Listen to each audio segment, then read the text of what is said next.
Welcome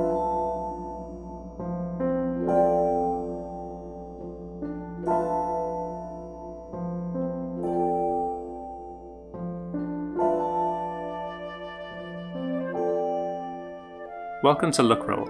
I'm Brian. At the start of the show, I just want to share that I'm now co-hosting another podcast. It's called The Smiling Fox. It's all about Mythic Bastionland. Myself and two other game masters who have been running the game for a while dig into detail on how it works.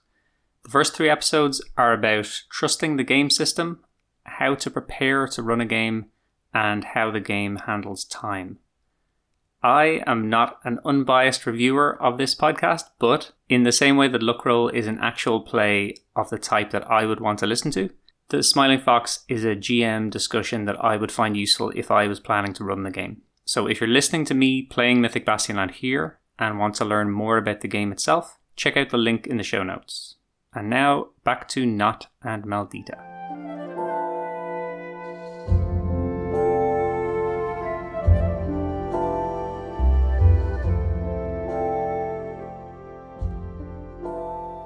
A quick recap on what happened in the last session. Knotte and Maldita passed a season in the village of Bitterseed. They hung up their weapons and kind of settled down in that village and helped out with the farming, made connections there, lived a peaceful few weeks, or months, among the villagers. The relationship between Knotte and Maldita has not been so good during that time. They haven't really spoken a great deal about any important stuff. Knotte learned a little bit about what has happened with the banner of the warband that he's trying to retrieve. He's no closer to retrieving it. And he has decided to set out to kill the large vulture that he has fought twice. So he has enlisted the help of an animal tracker called Dorka, and the 3 of them, Knotte, Maldita, and Dorka, are now at the foot of a mountain called Broken Peak, where Dorka assures them the vulture makes its nest. They attempted to ascend the mountain last time and quickly ran into trouble. Dorka fell into a river while trying to retrieve a shield from a shrine, and they have taken the morning phase of the day to recover from that. So we continue. It's now afternoon, and Knotte, Maldita, and Dorka have already passed by the location where the shrine to a fallen knight has collapsed into the river, and where Dorka fell into the river. They moved past that location with little comment on what had happened. Maldita mumbles an apology to Dorka. She caused him to put his life at risk for a shield.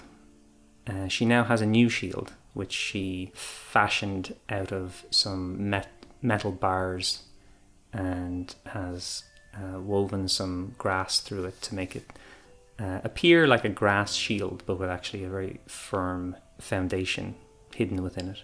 Dorka is not bearing any grudges, or certainly not appearing to bear any grudges, because he's very eager to impress both Knotte and Maldita. He's looking for allies. They make their way further up the mountain, and it's a relatively easy trail to follow. On their way, they see birds flying by, birds of different species, flying up towards the top of the mountain. And in the distance, they can see birds circling the peak, this very distinctive peak that is broken on one side, so it looks like a blade pointing upwards.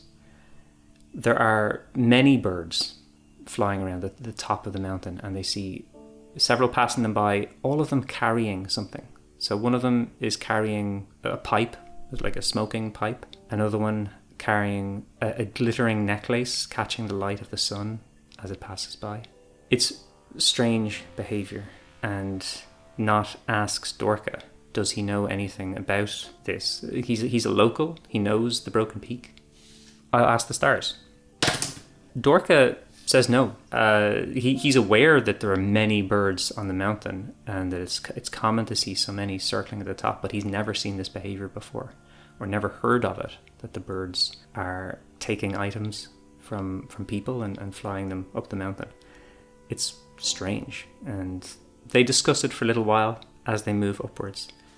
For a good portion of this trek, the ground is stony and bare, and then there are thin purple vines growing through small cracks in the rock.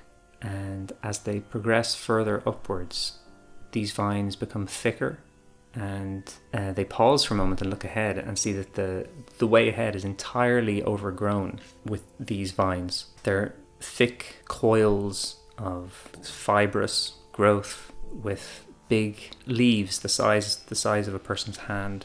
Very unusual, not a plant that Knotte as a farmer is familiar with, and it's quite difficult. They make their way onwards and try to step over them and through them, but it's a kind of a thick webbing over the ground, like a carpet.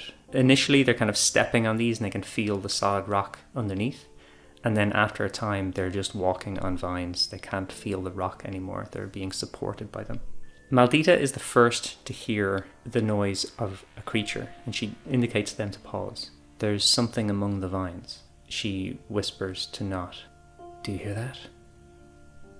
And he pauses and looks around, and they begin searching carefully because they don't know if there's a danger here. And Dorka, being the animal tracker, is looking for any signs of creatures that have passed by, and sees marks in the vines, very similar to what they're making as they clamber over them, that lead to something like a den burrowed down into the vines.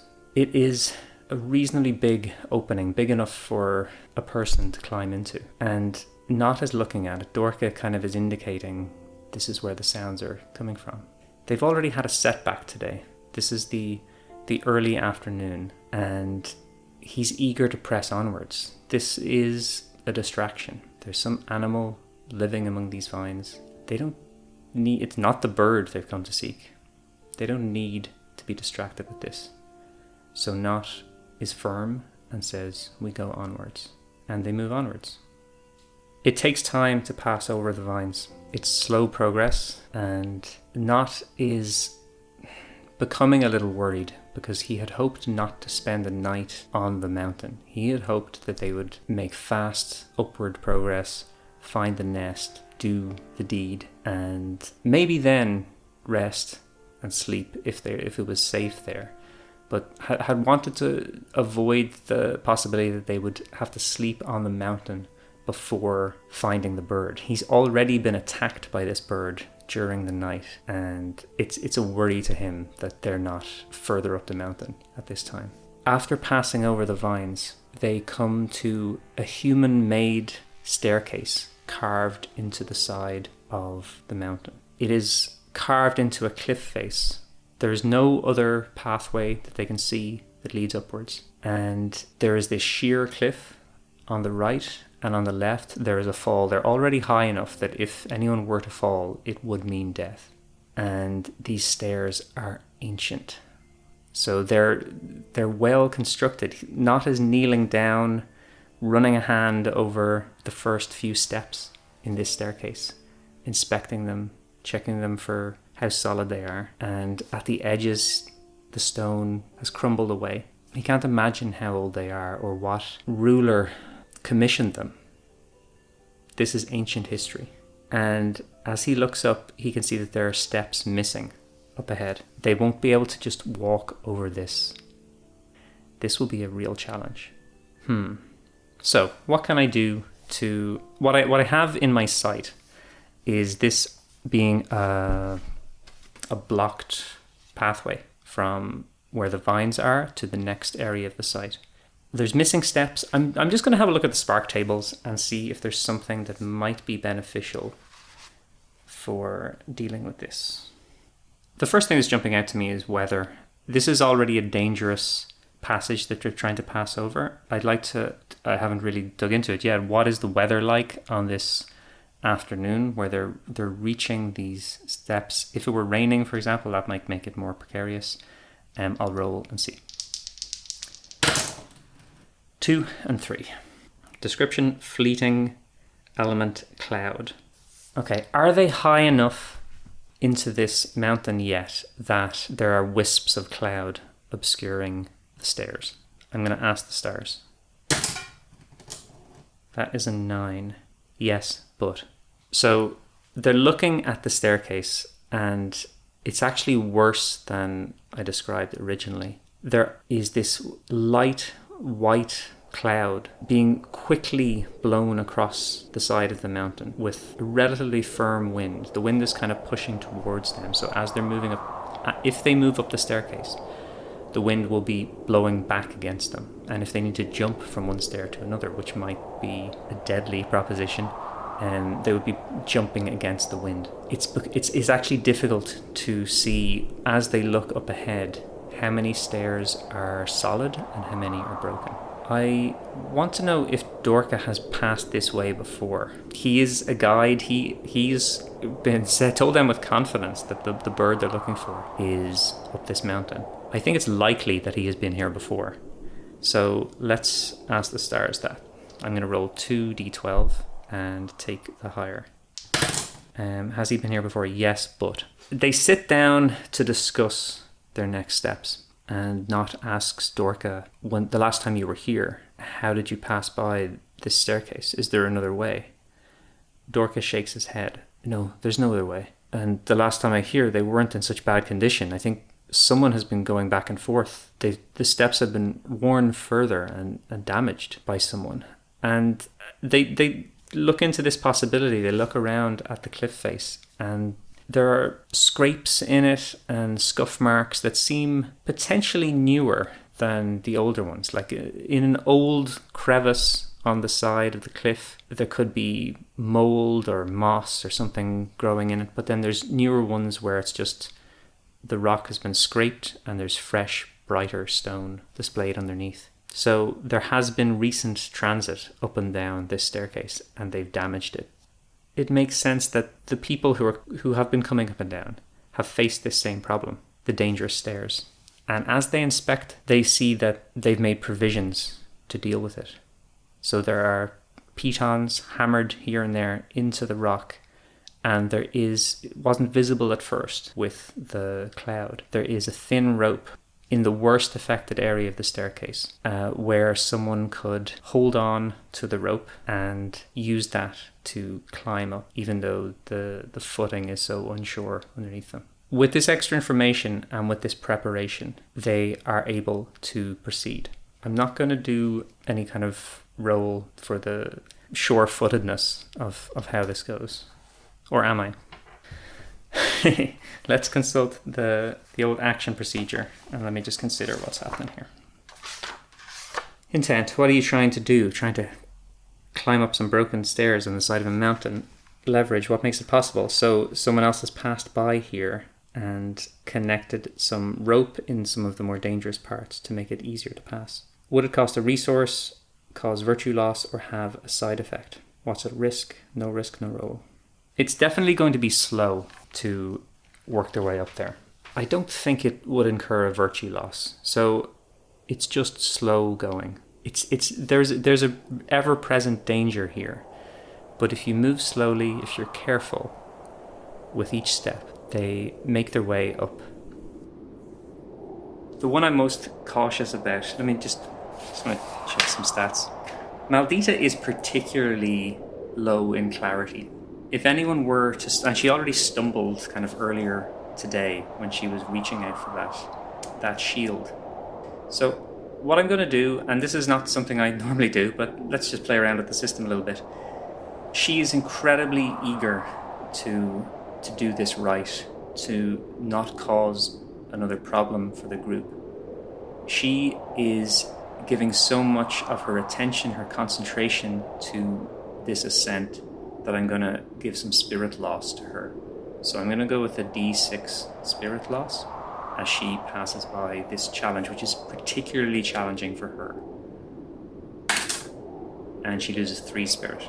They get through and it's already late afternoon. It has taken so much time to make such little progress up this mountain. And Knotte is becoming irritable.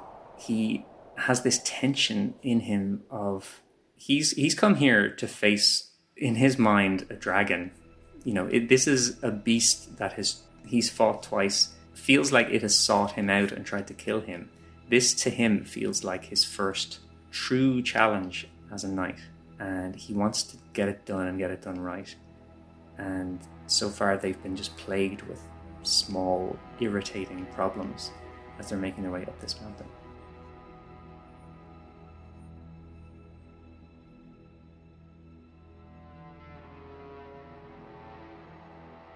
I'm just having a look at the site that I wrote. It's called Broken Peak. It is available on itch and will be linked in the show notes. The next location on the site is a treasure. The description is a glorious view to the east. Engravings mark this as a pilgrimage site for seers. Meditating on the view may offer seer-like insight, but not without a risk to the mind. A huge tunnel with jagged walls delves into the mountain. A red glow flickers in the deep darkness within. There's a table of results for what can happen if someone chooses to seek a vision at this site. So, as I said before, Dorka has already ascended Broken Peak in the past. Let me ask, has he attempted to seek a vision here in the past? A 9. Yes, but. Okay, so what I'll interpret that as is that he's come here before and he has meditated on the view, seeking a vision, as people do, as people of the locality are aware of this place. He doesn't want to talk about it. So maybe the vision he saw was something troubling and he's a bit reserved about it. So Knotte, as I said, is quite irritable. He's concerned that they've lost time. He's looking up ahead, and as he understands it, they need to still go a good distance. But this is a solid place to wait. It is maybe a safe place to make camp. So if they do need to stop, this could be the place to do it. And he's kind of looking around, considering that option, and sees these engravings, markings into the stone of weird, twisted beings and their followers, and strange symbols indicating visions. He's trying to make some kind of sense to them, but Knotte is not a learned man, and he's not familiar with any of the symbols that are represented here and what they kind of the common language that might have been used by these ancient artists who carved these things. Maldita is already just staring out, looking out over this view to the east. I'm going to quickly consult the map and see what she might see. Maybe it's worth checking the rules for how far you can see, if such a thing is in the rules. Vision. From a vantage point, it's possible to get an overview of the current hex and a general sense of what lies in neighbouring hexes, but not specific details. So let's have a check to see what Maldita may see as she looks to the east from this hex. There are 2 hexes to the east. One of them is the location, the hex of the myth, the dead. It's the terrain is kind of a bog. And then south below that, there is kind of a craggy, rocky area. For a myth hex, there should be some mark on the hex that indicates the myth is represented there. Let me just check the wording of that. The hex itself is visually tied to the myth. So she's looking out over this bog, and there is something perceptible there that there is no possibility someone would see if they were at ground level. The scale of this thing is so large, there is no way you would know you're walking in amongst it. The bog has lighter areas and darker areas, this kind of mucky brown, green pattern mottled across the landscape. And from this height, it is impossible not to see that it looks like a skull. There is this huge skull that if you were walking on it, you would be, a speck on one of the teeth. You would have no way of perceiving this, but she is kind of stunned to her core when she's looking at this. And I think, without really intending to do so, I'm going to invoke this idea that she is going to have a vision. She's paying such attention to the landscape. She's in this sacred site that is meaningful to seers. And I'm going to roll on this vision table and see what comes of it. Okay, so it's 2d6. One gives the vision she sees, and the second gives the mental cost.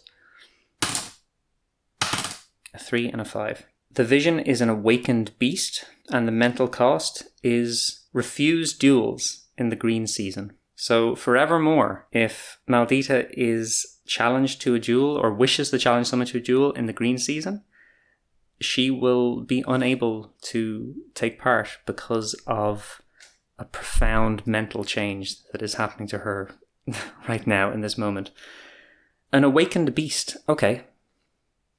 So, what I've done so far in this game is I have taken the pre-prepared map that is available to one and all on the Mythic Bastionland itch page, and I've marked on where the myths are, and I've only chosen one myth because every time I've done a wilderness roll up until now, it has only given me the nearest myth, and I've been pottering around the kind of bottom right of the map the whole time. So the only myth that is active in the realm is the dead. I think Maldita has just had a vision of another myth, something to do with a beast. So I'm going to glance at the list of myths and see, is there one that jumps out at me that is related to a beast? I know one or two about, I don't know the myths inside out. So I'll primarily be going based on the name and then try and make sense of it later if something strange comes up.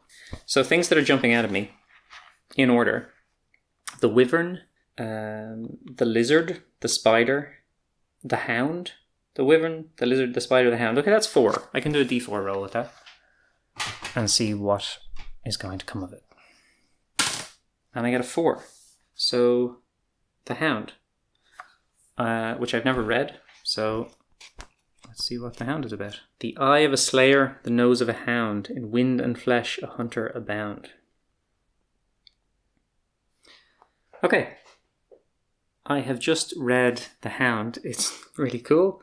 And I think because Maldita is standing up on a mountain, and I've already mentioned that there's a firm wind kind of blowing past, I'm going to go with a vision of the hound on the wind. So there are some details available in the myth itself, but I'm just going to roll something weird from Ask the Stars and incorporate that into the vision. How is the hound revealed to her is more or less the question I'm asking the stars. 11 and 9. The council, opposition and cycles, veiled, faith and deceit.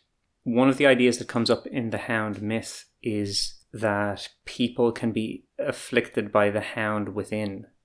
People who are afflicted with the hound within take on characteristics of the hound and are trapped by these behaviours until the myth is resolved.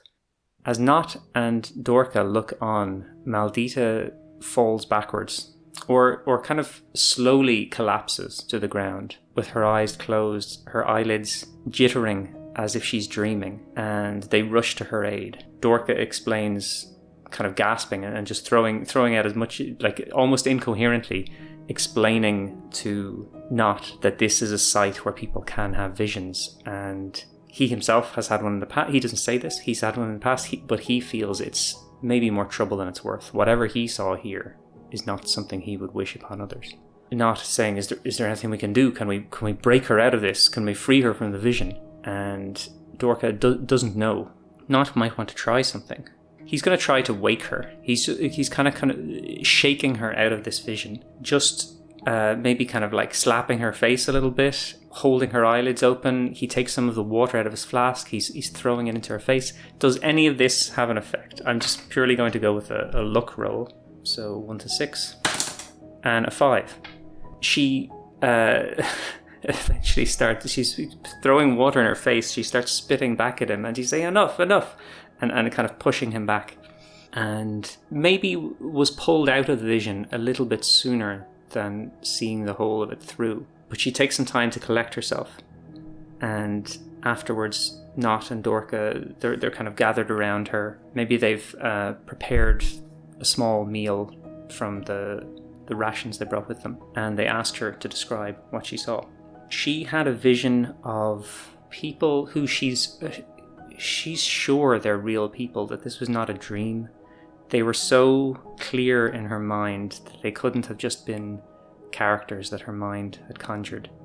Something like a council meeting, or kind of village elders coming together, and in amongst them is a young boy who they are accusing of being something like a witch. That the boy has been... Let me quickly roll on this helpful myth table.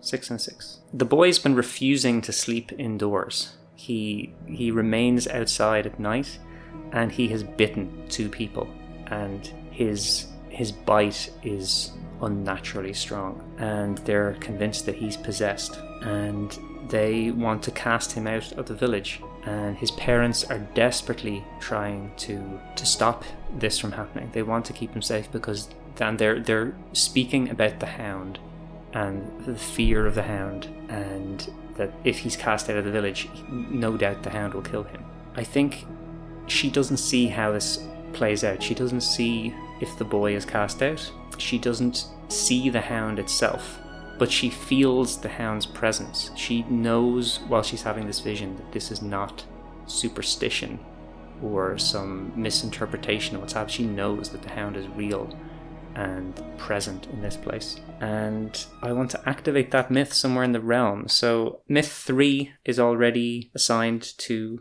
the dead. So I'm going to roll a d6 and see which of the other myths can be the hound. Number 1. So I don't know where this village is. Maldita doesn't know, but it's probably somewhere around myth 1, which is kind of north of here. She was looking out to the east, but the vision is not based on direction in that way. This has been difficult, and they do decide to stop traveling for the day in this incredibly creepy place. If you look out to the east, you risk passing out and having some horrible vision.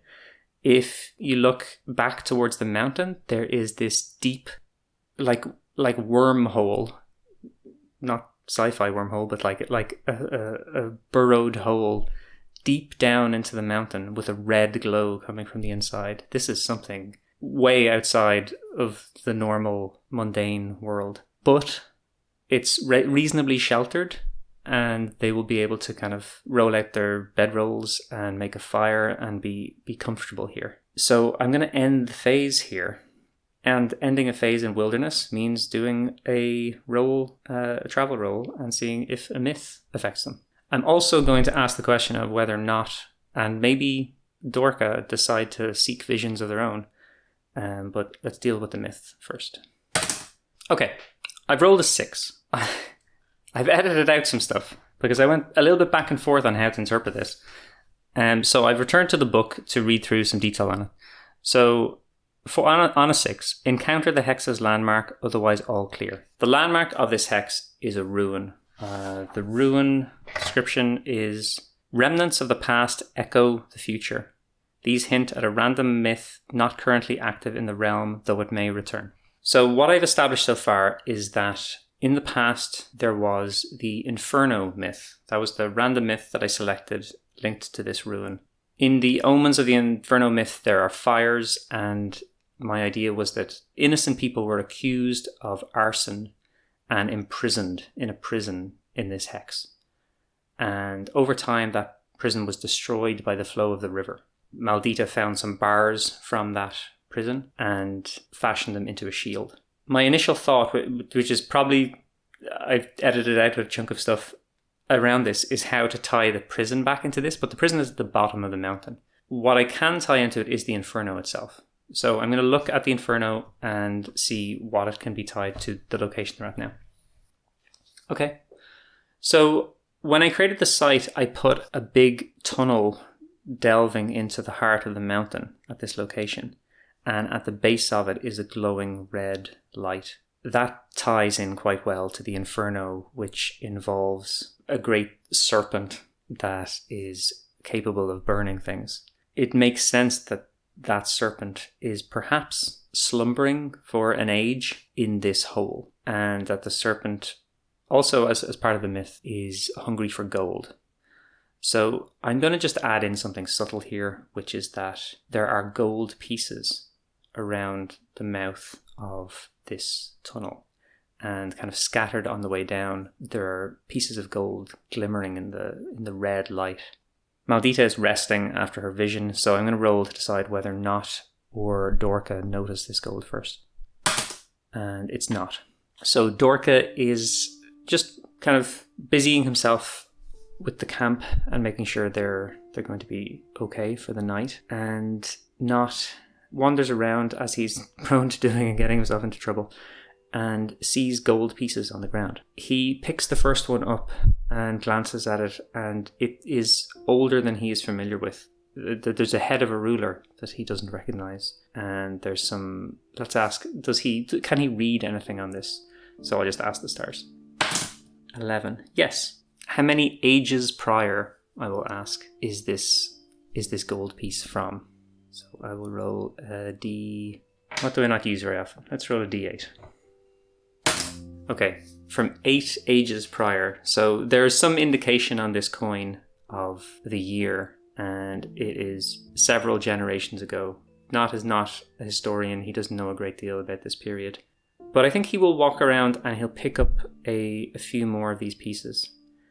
And for a time, he stands looking down into this tunnel. The tunnel would not be easy to walk into. It's jagged around all of the edges.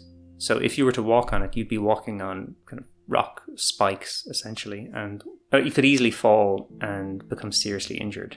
So going in there and picking up the gold that is visible would be quite challenging. He maybe picks up a few pieces that he can reach and is tossing them in his hand and wondering, is he incurring some malign fate by taking these? But he has never in his life had any wealth, and I think he's going to pocket them and look down into this hole. He knows there's more here. I just maybe make a mental note of it. If circumstances change and he needs to, he can come back here and get more, maybe. But all of this is a distraction for the moment for Knotte from whether he wants to seek a vision. He has just passed the whole season, the green season, in a village, kind of doubting his knighthood. And this is now his quest that he set out to complete, to kill this bird. He's trying to prove himself. I'm wondering, does it make sense that he would seek further clarity from whatever force is present here that gives people visions? I'm not sure what he would do. So I'm going to rely on a roll. This is not the normal way to use the spirit virtue, but I'll rely on the spirit. So I would think that, which is the harder path? Taking an unknown vision that might cause him difficulty, or avoiding it? I suppose, yeah, the harder thing is to take the vision. So I'm going to do a spirit roll, and if he passes, he kind of steels himself and will attempt it. And if he fails the spirit roll, he will lay down for the night and sleep. And he fails. He returns to the other two and lays down on his bedroll, wishes them good night, and tries to sleep. I'd like to maybe just continue the scene a little bit. So Knotte falls asleep, or appears to fall asleep, and Maldita and Dorka remain up.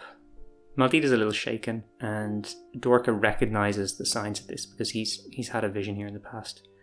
And maybe now he chooses to confide in her about what he saw here. And there's a spark table for woe. Let's find some woe. 11 and 3. Escalating raids. And because I might need to flesh this out a little further, maybe I'll ask the stars. What will I ask the stars? You know what? Nothing. I will just roll and see what happens.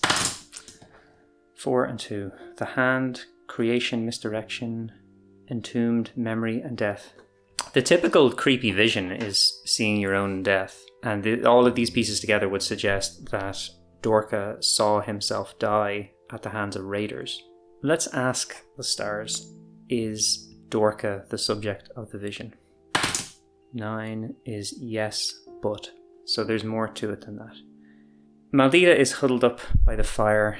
She's warming her hands on a warm drink of tea that they have prepared together. And she's talking through the vision again, talking about the hound within. That this boy in this town or village somewhere has the nature of a beast inside him, and she's turning it around in her mind, and she's talked about it several times already to Dorka. She is convinced that it's real, that it's not just an imagined story. the thing that she doesn't know is whether it's something from the past that has already happened, or is it something that has yet to happen, or could be prevented. Dorka starts to cry. He tries to cover it, but he lowers his head, and his shoulders are bobbing up and down. And Maldita quickly puts down her drink and moves over to him, puts a hand on his back, and Knotte appears asleep. She says, Dorka, what's wrong? If it's troubling you to hear my vision, I'll let it lie, and we can sleep. He says, no, you just reminded me of my own son. And she's surprised because she knows Dorka from the village, Bitterseed, where she spent the season. That's how they made this connection. That's how they found a tracker for this quest. And he doesn't have a son. But slowly he lets it out that he had a vision here. And in the vision, he was an older man. He had a family and a son. And the two of them were running away from raiders attacking Bitterseed. And they were attacking in huge force. Something more like an army. It was actually like an invasion. And he was trying to escape and trying to get his young son, who just can't run fast enough. He picks him up and... Okay, yeah, this makes it better. Okay. Better as in more tragic. It's nighttime, and Dorka has this affliction where he can't see well at night, holding his son and trying to run to safety away from these raiders, but can't see what's going on. And he trips and falls, and the raiders overtake them. And the vision ends with this huge hulking man standing over them, raising up a spear to kill them both. So Dorka has for years had this strange thing hanging over him that he will have a child at some point in the future, and that the child is likely to die in this way because Dorka has poor eyesight, and he wants to get it cured, but he's refused treatment by Carenza, the healer. So everything he's been doing for the past few years has been trying to raise his station or get some leverage that would allow him to compel Carenza to cure him and save a child who hasn't even been born yet. He tells Maldita all of this. He doesn't hold back. He was hoping to just build their trust through good service and not kind of beg for help with this weird story of visions and an invasion that may never happen. And he would sound like a crazy person if he said that at the start, but he believes that Maldita will understand this because she's just had a vision like this. And they form a kind of a stronger kinship as they talk through this in the night. And Dorka offers to keep the first watch while she sleeps. Although up in this mountain, it's extremely unlikely anyone will come and trouble them, and yet I'm going to do another roll for spending a night out of doors. Okay. Traveling or exploring at night causes the company... No, that's not what I want. Camping. Camping, when sleeping outdoors, make a wilderness roll as normal, ignoring landmarks. Hostile omens prevent proper sleep, while others may not occur at all if they are improbable at nighttime activity. So I'm making a wilderness roll, ignoring landmarks. I get a 4, which is a landmark result, so they pass the night peacefully. Okay, I'm going to consult the site again. There are 2 paths out of the location they're at. One of them is a closed path, and one of them is a hidden path. I'm just reminding myself, I should know all this because I wrote it. 3 to 5. Dorka knows where they're headed. He knows that they're going to the nest of this bird, and presumably he knows how to get there. He's been here before, he's explored this place before. So it would actually make sense that given the nature of this hidden path, which I'll explain in a moment, he should know that actually it's been hidden. So he explains to them in the morning as they're getting ready. They could continue onwards or further upwards towards the peak. And from this position, they can see more clearly that there's still a great many birds at the top of the peak. I'm actually going to do a weather roll. I think it's quite important to do weather given the location they're in. I often forget to do weather rolls. 5 and a 9. Description: thin, element warmth. I'm going to go logical rather than mythic. They're climbing a tall mountain. I don't think warmth makes a lot of sense. So I'll interpret the warmth as it's sunny. So the sun is there. It's not obscured by any cloud, and it should feel warm, but it is chilly, and the air is becoming thinner. Which, if I were real strict about it, might have an effect on exertion during combat, but we'll see when we get there. Dorka explains that they could continue upwards, and they look up and they see the peak where all these birds are visible, and the birds are now clearly gathering objects. There's a pile of stuff. You can't really make out what it is, but it's clear that it's not a pile of rocks.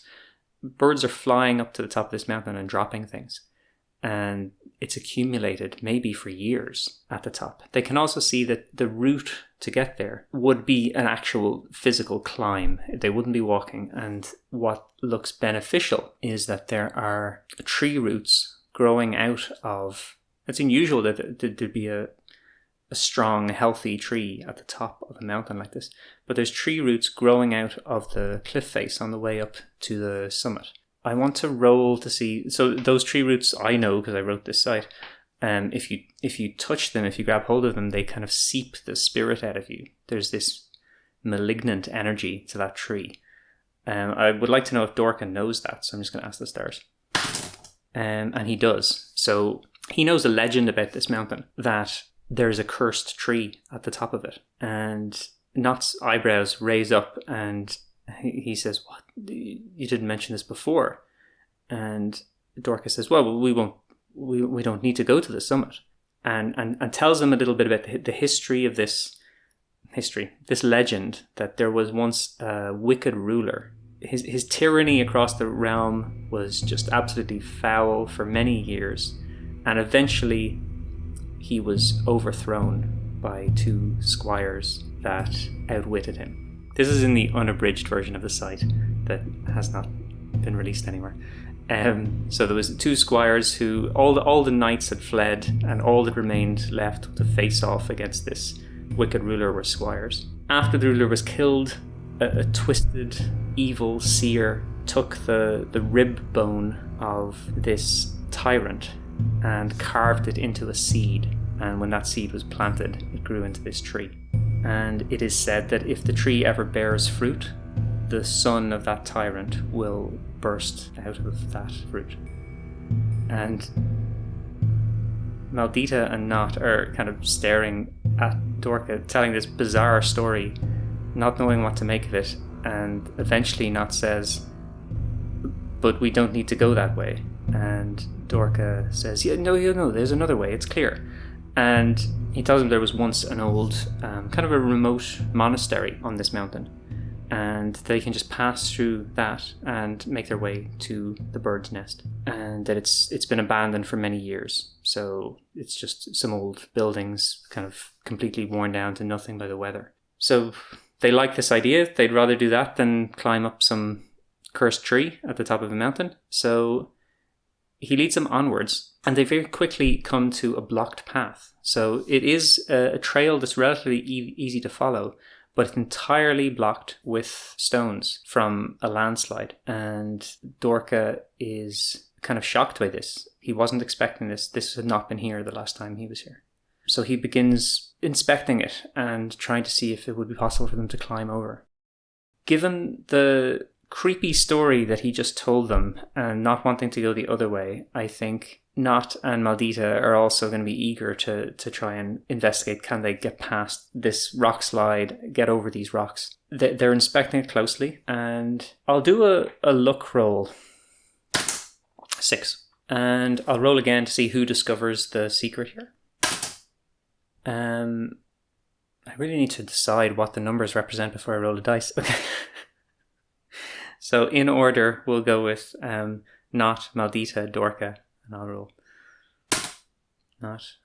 Okay, so Dorka is the first to... He pulls away a slab of stone, which is actually looks slightly different than all the others. And it's quickly apparent that something is artificial here, that there's actually a path or a small kind of crawl space where you can crawl through this rock slide. There's a small kind of constructed tunnel with beams supporting a roof and everything underneath the rock slide so that people could easily move through it and then place a rock down on top of it to disguise the fact that it's there. This is the second time while they've been ascending the mountain that they've discovered that someone has been here recently. And this is the first time they've seen something that says that this person is trying to conceal their presence. And Dorka has no information like this. This was not here the last time he was here. So they're going to move on with caution. And I think even before crawling through this tunnel, Knotte will don his armor. So that's a slow process. He puts on each piece of his armor in turn. He wants to be ready if there's someone on the other side of this obstruction in this supposedly abandoned monastery. He would like to be ready if they're there. When he's ready, Knotte goes through first and leads the way onwards. So let me read out the description for the monastery. A ruined arch over a mosaic floor. The mosaic shows pilgrims drinking from a holy spring. Crumbling buildings, only one has a recently repaired roof. Inside, a nobleman, Trake, searches for a seal to support his family's claim to power. The holy spring, long untended and overgrown with weeds, restores D6 clarity. So Knotte crawls through first and looks about cautiously before standing to his full height. He's kind of crouched, looking around. The first thing he notices is an old archway. There was some mastery in the design of the construction. This is was an impressive construction, but it's fallen to ruin. And on the ground beneath it, there's again some artistry of a mosaic floor, but he's too far away at this point to see if there's some kind of visible design there. Beyond it, he can see that there are buildings, and they are, just as Dorka said, in ruin, except for one, which seems to have been recently restored. So it looks like someone is living here quite humbly. There's not a lot of apparent resources around here, but this is a hidden dwelling that Dorka was not aware of. And he can hear a voice. He can hear two voices talking. They're low and they're some distance away, but he ducks down, looking back into the tunnel, and indicates to Maldita and Dorka that there's people up ahead. Knotte leads them to the ruined archway, and he crouches behind it and waits there and listens. He can hear a man's voice and a woman's voice, and he waits long enough that he can tell that they are searching for something. He can't pick out the details beyond that. He can hear objects being moved around and a frustration, especially from the man, that what he's searching for can't be found. Let me ask the stars, do this pair or do one of them come out of the building and become visible, or will not have to get closer? Okay, so one of them will come out. Let me I roll a d6. 3 possibilities for they both come out, the man comes out, the woman comes out. The man steps out of the building. It's not well hidden that he wouldn't be seen. So the man steps outside, stepping outside in frustration, just wanting to get some fresh air, and is kind of stunned to see a knight in full plate armor and a squire and a guide, all of them armed, crouching as if waiting in ambush. And this man gasps and calls. He calls out a name, Lair, and Lair emerges. So the man who came out is dressed in practical clothing, but rich clothing. I think it's obvious from looking at him that he's a wealthy person. The woman who comes out is a knight. She's not wearing armor, but she has, resting against a doorframe, a shield, a helm, and a spear. She quickly picks them up and places the helm on her head and readies the spear. So I was going to do, my initial intention when meeting these characters, because I knew there was people up ahead, was to do a reaction roll, rolling 2d6, and a lower result being they're negatively disposed towards these newcomers, and a high value being they're welcoming. or at least not too negative. The fact that they actually look like they're about to ambush them, I think, skews that. But I'll do the reaction roll anyway, just to see if it gives me any guidance on how to handle this. Okay, so I've rolled a 7, which comes right in the middle. So I think it's not immediately going to trigger a combat or something. So the man steps forward, and the woman, the knight, is clearly a protector of this man and is positioning herself well so that she's able to defend him if he comes under attack. The noble calls out, I need a name. Okay, it hasn't come up before, but the ruler of this realm is going to be called Brank, which is coming from page 164. Brank, is that male or female? Let me roll this. Female.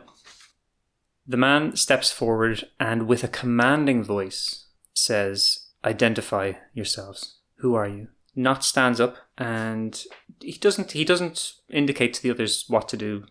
He steps forward with a kind of a confidence and says, I am not the Gilded Knight. Here's an odd idea. So he found the Gilded Knight's armor. I think it's unlikely, but I'm going to roll to see. So Knotte found the Gilded Knight armor. There was a dead person in it who was the previous Gilded Knight. I'm going to say it's unlikely, but I'm just going to ask the stars, did these people know the previous Gilded Knight? So I'm rolling 2d12. I'm going to take the lower. 7 and a 6. They did not know the Gilded Knight, but they knew of him, and they knew that he is dead. The man, Trake, he'll say this. The Gilded Knight is dead for several seasons now. You were his heir. Knotte wants to be honourable and tell the truth as a knight should. He says, I did not know the previous Gilded Knight. I found him dead. I found this armour, and when I brought it to the enthroned seer, they saw fit to make me the new Gilded Knight. Trake seems to relax a little bit at this. He says, I don't know of the enthroned seer. Are you of this realm? And Knotte explains that he's not. He's from a realm to the south. And Trake glances at Laria. Since coming to this realm, Sir Knotte, have you presented yourself at the seat of power? It would be customary for a new knight to introduce himself to the ruler. Knotte shifts around a little bit, slightly losing his confidence. He says, I've not made my way yet to the seat of power. I am in this realm only for a season and have not travelled its length and breadth. Trake seems more at ease now with this admission that Knotte is not connected with the ruler, but there's still the possibility that this could go poorly. Trake introduces himself, and he introduces Lady Laria, the lineage knight. He says that they're on a task here of some importance, and asks Knotte what he is here for. Knotte still feels that he's being tested, that he needs to tread carefully here, but he's not great at this stuff. He knows himself that he's not a cultivated diplomat, he's not a negotiator, so he just defaults to the truth. He tells Trake and Laria that they're on a quest. There's a fell beast, a great vulture, making its nest up ahead. I've come to slay this beast. Trake asks, what great misdeed has this beast done? Has it attacked a holding? Has it killed many? And Knotte, blushing a little bit, says, the misdeeds of this beast are of a more personal nature. It has... You know what? No. The passion of the Gilded Knight is pride. Restore spirit when you take personal credit for a great victory. So up until now, Knotte has been telling the truth. He has told them that where he's from, that he doesn't know the ruler, that he's here to fight this bird. But he is proud, and I think he wants the story of this battle to be something greater than it is.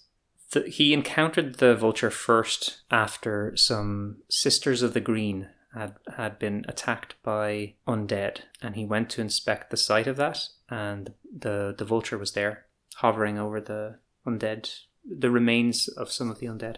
He shifts that story around a little bit, and he talks about some women who were foraging in the wilderness close to their home. And even though a vulture is associated with feeding off the dead, it attacked them, these live women and girls who were unprepared to fight a beast. And it killed several of the women and flew away with a girl in its talons. And Knotte was riding by, and he's describing this and in extreme detail, and Maldita's eyes are going wide because none of this is true. Knotte was riding by, and he took a bow out and fired an arrow. Maldita's thinking, she's never seen him fire. He's not an archer. And the arrow strike was enough for the bird to drop the girl, and Knotte rode on, not sparing his steed for a moment, just in the last moment coming beneath this girl and catching her in his arms, where she fainted after looking up at his striking golden armor. Let me ask if does Dorka know that this is a lie? I think he probably does. Yes, but Dorka knows this is a lie, but he steps forward and inserts himself into the story. He says, I saw it all. I saw it all. This girl would have been feasted upon by this bird if not for the great Sir Knotte coming just at the right moment.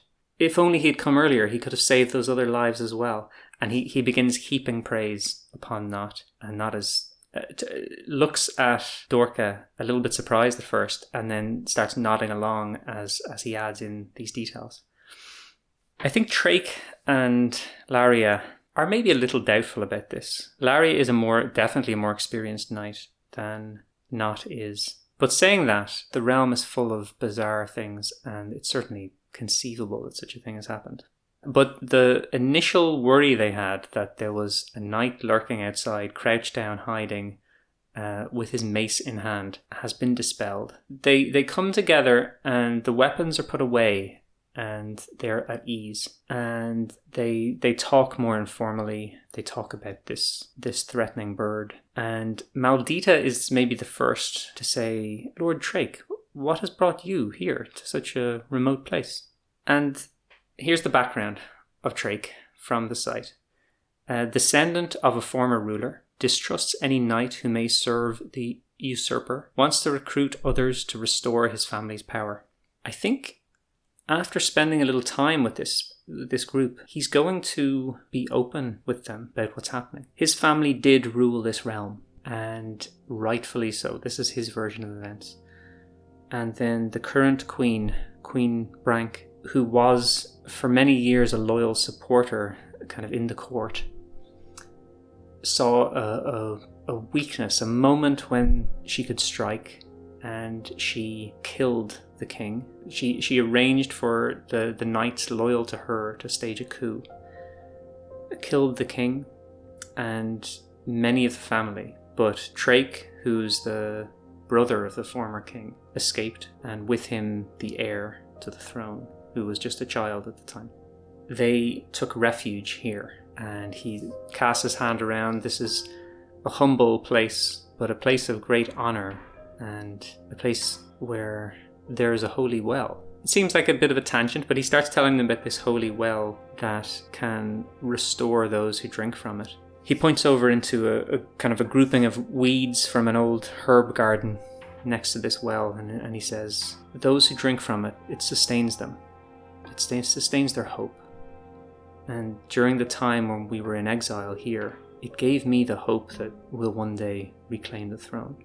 So they hid out here for several years, and then they were able to get a more comfortable arrangement with a loyal supporter, and now the family are living elsewhere and the heir is safe there. But he's returned to this place because they left behind an important item here, which was the seal, the official royal seal, the symbol of power of this realm, which they hid in this place. And he's turning it upside down, trying to find it. Knotte is astounded by all of this. He hasn't yet met the ruler of the realm. He hasn't sworn allegiance to a ruler, but he's met someone who has a story that he's sympathetic to.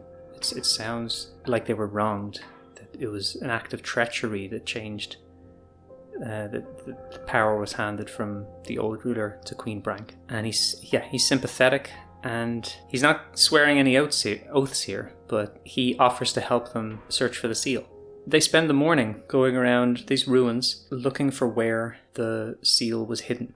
So Trake had the heir and some retainers living in this hidden refuge, and Trake would travel away and try to re-establish the family connections and see who was loyal and who was not. So he wasn't always here, and he doesn't know where they hid this. So that's why they're in this problem of not knowing where it is. It is here. I'm going to do a look roll to see how long it takes essentially to find it. 6. They find it quickly. They have to begin tearing up floorboards, which are old and some of them quite rotten. And in amongst them, they find the seal of Trake's family. And I have a little table inside the site to give some detail on this seal. 3 and 2. Okay, so I rolled a 3 for the emblem. The emblem is 3 stars. So 3 stars in a kind of a triangle formation being the symbol of Trake's family. And the holder's influence, so whoever holds this seal has the power to summon help from another realm.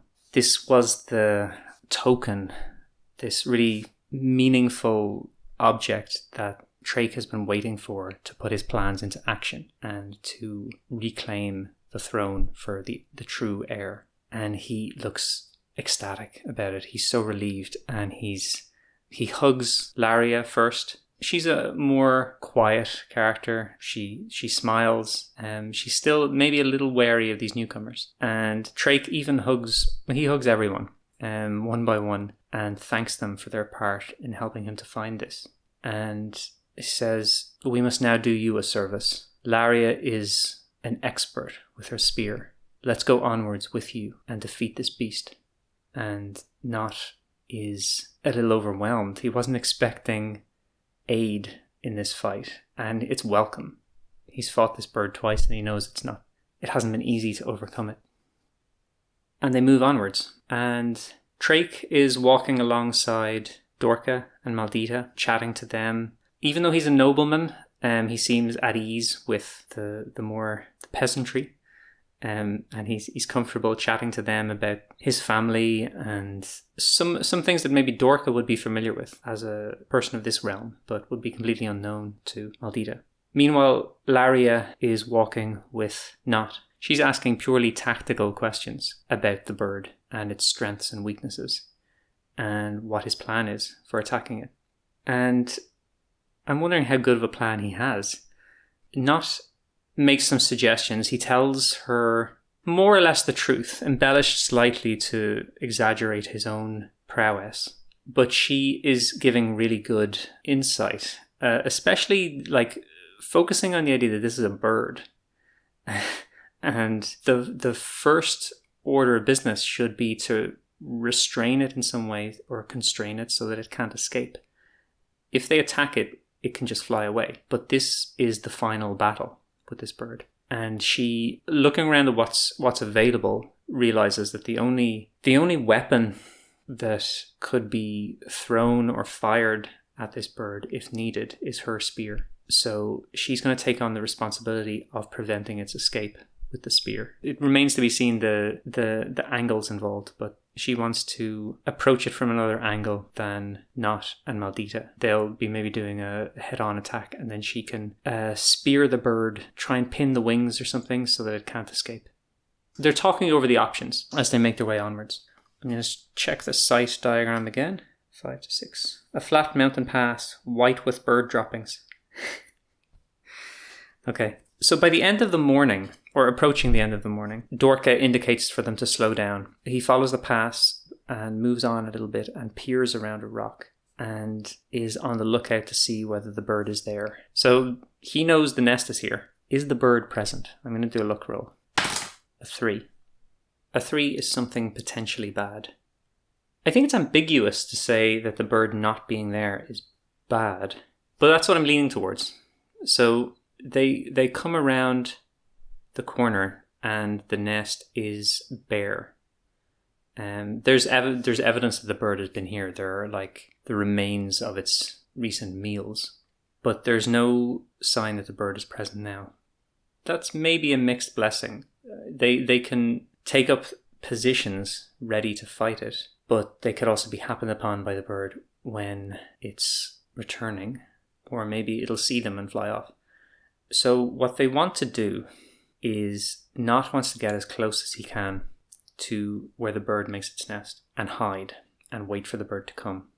Maldita and Lair will take up a hidden position a little further back, and Trake and Dorka will return to the dwelling further back in the trail. They don't need to have 5 people milling about here that will give away their presence. So the fighters will remain hidden. Knotte will try to make the first strike when the bird returns, and then the others will come out and try to restrain it. So I think Lair will climb up so that she's in a position up above the bird and can throw her spear downwards at it if it tries to fly away. To lay out the scenario here, there is the paths kind of coming up, let's say from the south, wrapping around the mountain.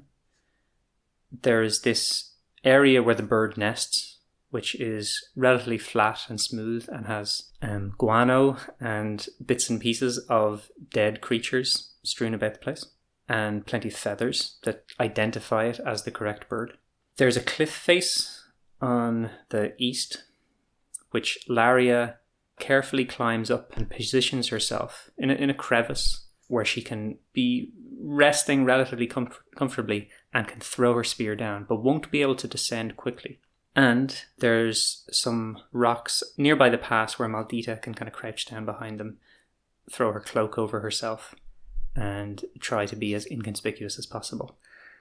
Knotte will lie down in the nest area and cover himself in feathers and rub bird droppings onto his armor and try to disguise himself as best he can.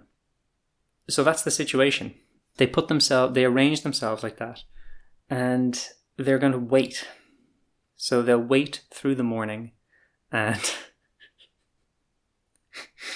I laugh because it's very hard to plan things in Mythic Bastionland.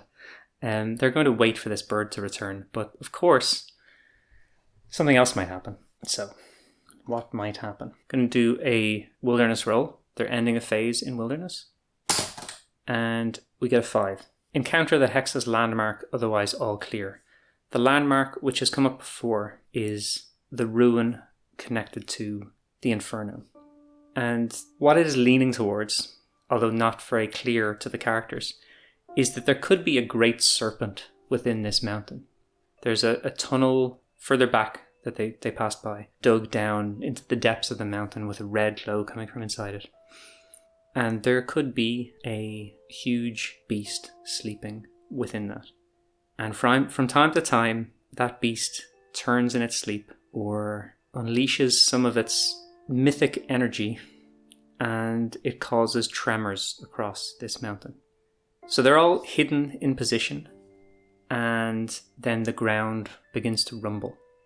Knotte looks around. He's already very alert, waiting for this moment of assault. And I think the person most at risk is Lair, who is up in this crevice, waiting to spear the bird when it comes. She's pretty solidly wedged in there, but wasn't expecting an earthquake. So I'm gonna do a clarity roll for Lair. And I have on the site, I have her clarity as 7. So rolling that now. And I get a 7. A rock falls down from above her as the ground is shaking all around. And Knotte calls out. Lair turns her head, and with lightning fast reflexes, she has a round shield on her arm. She reaches up and that rock bounces off her shield and tumbles down further off the cliff, and they don't hear it impact anything after that. There is such a fall. There's such a immense fall if any of them were to misstep during this battle, that would be their end, no question. Lair nods down at Knotte to thank him, and Maldita is also safe during this tremor. Let's ask the stars, does the bird come during this afternoon phase of the day? 7. Yes, but. Okay, so the bird is coming. but there's some complication. I'm going to look on the combat spark tables and see if I can complicate this combat somehow. Okay, I'll go with the event combat sparks. And if it's not particularly clear, I'll try a different one. 2 and 7. So the subject is morale and the event is sabotage. So I'm going to interpret that as being that the bird does return, but this bird is smart and is somehow going to attempt to outwit the 2 knights and the squire who are here to trap it. So the bird, I think, has been above for some time. They haven't seen it yet, but it's flying towards its nest, and their disguises, they're kind of not covering himself as he has, and the others hiding in their kind of nooks and crannies has worked. So the bird is flying towards its nest, carefree, and then the mountain rumbles and Knotte calls out. The bird sees both Knotte and Laria because of this event of the falling rock. And I'm going to say, just for dramatic effect, that the bird does know that Knotte is Knotte. Like, the bird knows Knotte. Okay, so what does the bird plan to do? It wants to demoralize them. I think the bird is smart enough to know that the plan is the bird lands, Knotte attacks it, and then the bird is attacked from above by Laria. So the bird's plan is to come down at Laria first from above. It turns aside and flies upwards towards the peak. The peak of this mountain is a very strange place. It's described in the site. I don't think Knotte is going to explore it, but it is a mound of diverse items that birds from the locality fly out and collect and drop here because they're trying to stop this ancient tree from growing. The birds are compelled to protect the realm from this tree ever reaching maturity. The vulture flies up here, and I'll say the vulture is kind of carrying the remains of a sheep that it found dead, and it deposits them into the pile, and maybe getting a few strange looks from the crows and other birds around the place, because normally they don't deposit corpses on top of the pile of trinkets. And then the vulture kind of begins to hop and fly incrementally downwards to approach Laria from above. From Knotte's perspective, it has been a long wait, and his body's starting to cramp. He's lying on cold stone. He's covered in bird excrement and feathers, and he kind of smiles to himself, and he thinks that when he tells the tale of this battle, he will leave out the part of how he appears at this moment. And he feels a kind of a pride that he has this new ally. Maybe it's just for this battle, he doesn't know, but he's now got another knight that will be fighting alongside him for the first time. And is also thinking about Maldita and how he wants to ensure that she has her role in this story and gets some of the glory from it.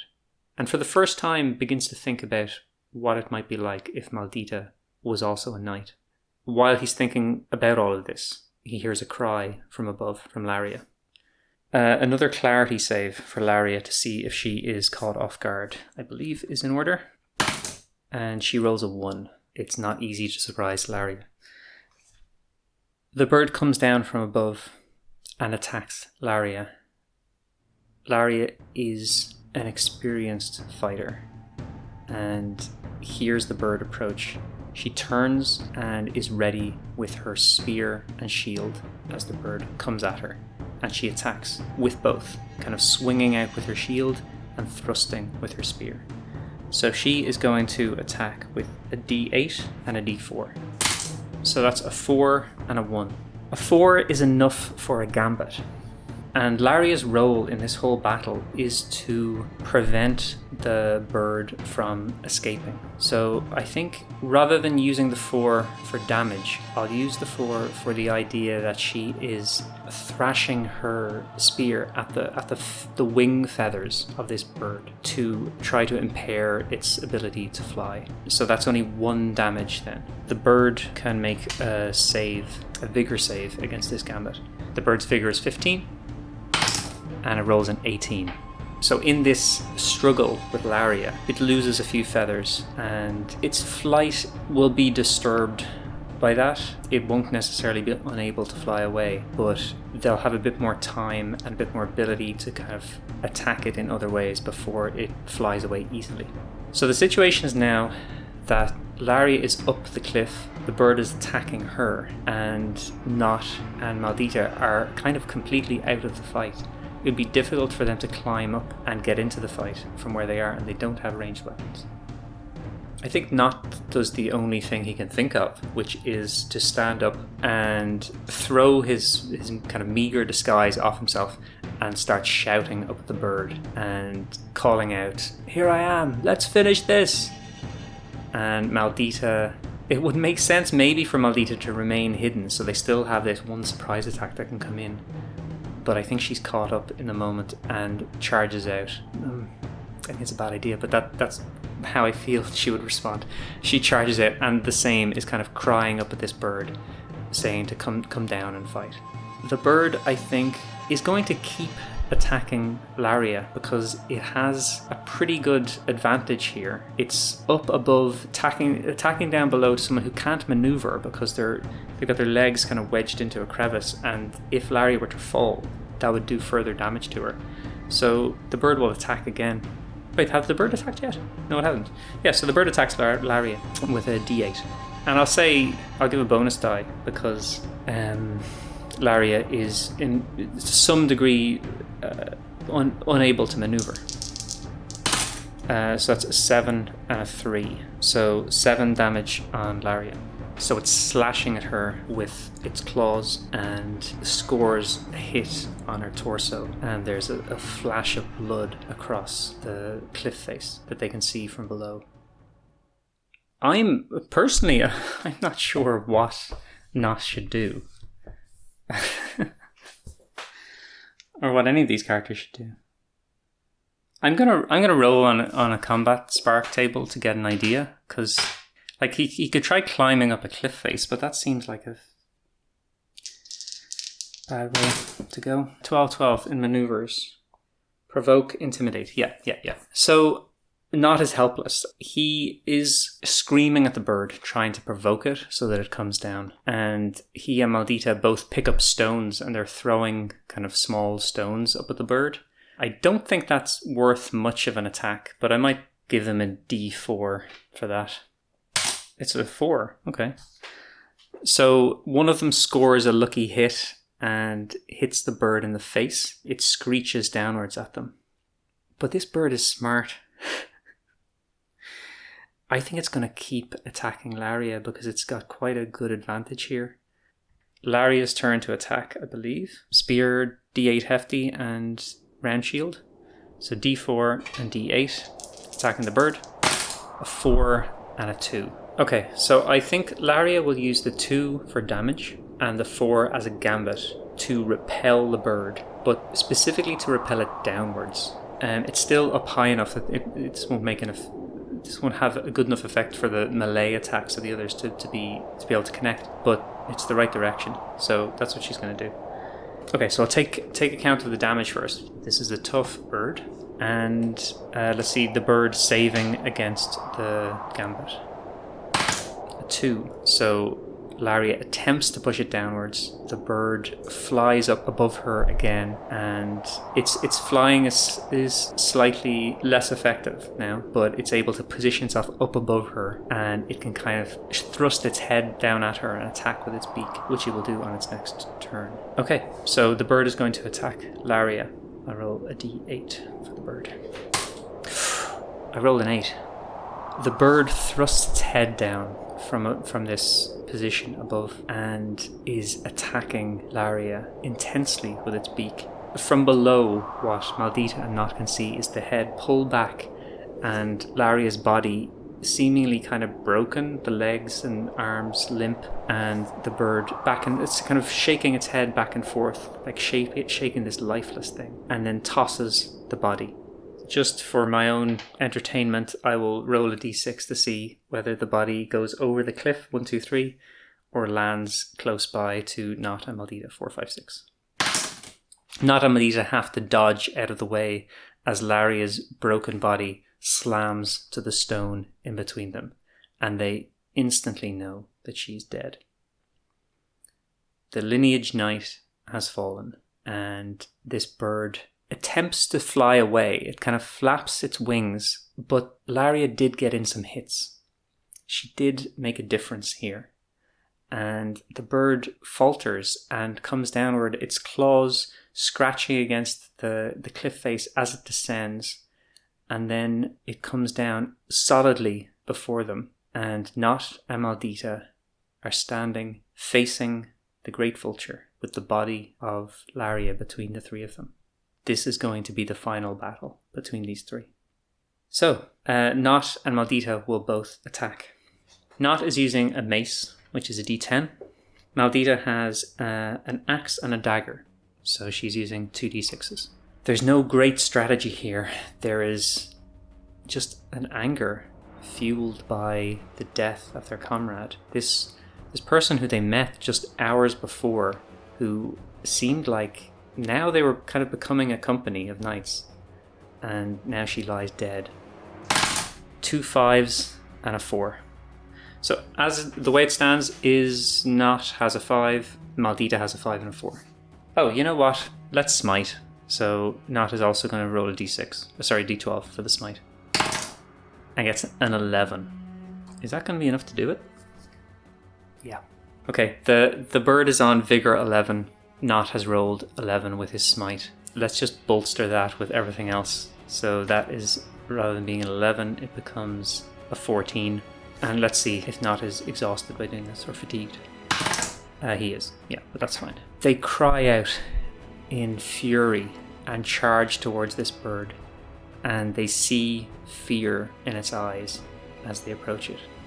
Maldita is attacking with an axe and a dagger. The bird is attempting to fly away, but Maldita is containing it with kind of furious blows.